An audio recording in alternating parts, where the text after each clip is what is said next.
আসসালামু আলাইকুম। আপনার বাসাবাড়িতে কারেন্ট বা বিদ্যুৎ আছে, আপনি চাচ্ছেন একটি 12 ভোল্ট ব্যাটারি দিয়ে সোলার ছাড়া ডিসি ফ্যান বা লাইট ব্যবহার করতে, তাহলে আপনার জন্য হতে পারে এই ভিডিওটি। এটি একটি ডিসি 12 ভোল্ট ব্যাটারি চার্জার। এটি দিয়ে যেই কোনো 12 ভোল্ট ব্যাটারি খুব সহজেই চার্জ দিয়ে নিতে পারবেন। এই চার্জারটির আবার ডিজিটাল ডিসপ্লেও রয়েছে। ডিসপ্লের মাধ্যমে চার্জ দেওয়ার সময় কত এম্পিয়ারে চার্জ হচ্ছে, কত ভোল্টের ব্যাটারি এই চার্জারটির মধ্যে ইউজ করছেন, কত পার্সেন্ট চার্জ আছে বা হচ্ছে, সব কিছুই দেখতে পারবেন ছোট্ট এই ডিজিটাল ডিসপ্লের সাহায্যে। পিছনে রয়েছে ছোট্ট একটি কুলিং ফ্যান ও এসি কেবল। সামনে রয়েছে ডিজিটাল ডিসপ্লে, পাওয়ার লাইট ও 12 volt output DC plus minus battery charging line. এই চার্জারটির বডি সম্পূর্ণ অ্যালুমিনিয়ামের হওয়াতে চার্জারটি খুবই লাইটওয়েট। এটি দিয়ে 12 ভোল্ট 10 এম্পিয়ারের ব্যাটারি থেকে শুরু করে 12 ভোল্ট 120 এম্পিয়ারের ব্যাটারি পর্যন্ত চার্জ দিতে পারবেন।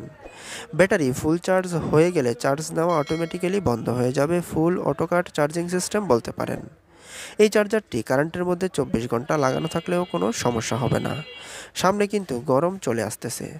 সোলার প্যানেলের পরিবর্তে এই চার্জারটি ইউজ করতে পারেন ব্যাটারি চার্জিংয়ের ক্ষেত্রে।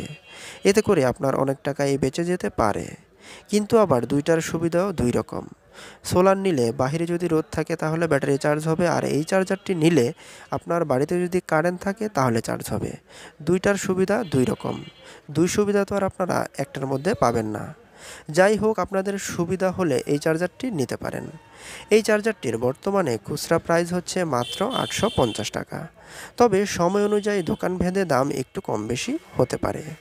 পরবর্তীকালে এই ডিসি ব্যাটারি চার্জারটি কেনার জন্য, আপডেট প্রাইস জানার জন্য এবং আমাদের কাছে স্টকে অ্যাভেলেবেল আছে কিনা সেটা জানার জন্য ভিডিওর ডিসক্রিপশনে দেওয়া নাম্বারে অথবা ঠিকানায় যোগাযোগ করবেন সকাল 10টা থেকে রাত 10টার মধ্যে।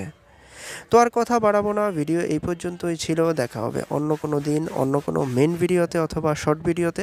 সেই পর্যন্ত সবাই ভালো থাকবেন, সুস্থ থাকবেন, আর এমইএপি সাপোর্টার আমাদের ছোট্ট ইউটিউব পরিবারের সঙ্গেই থাকবেন। আল্লাহ হাফেজ।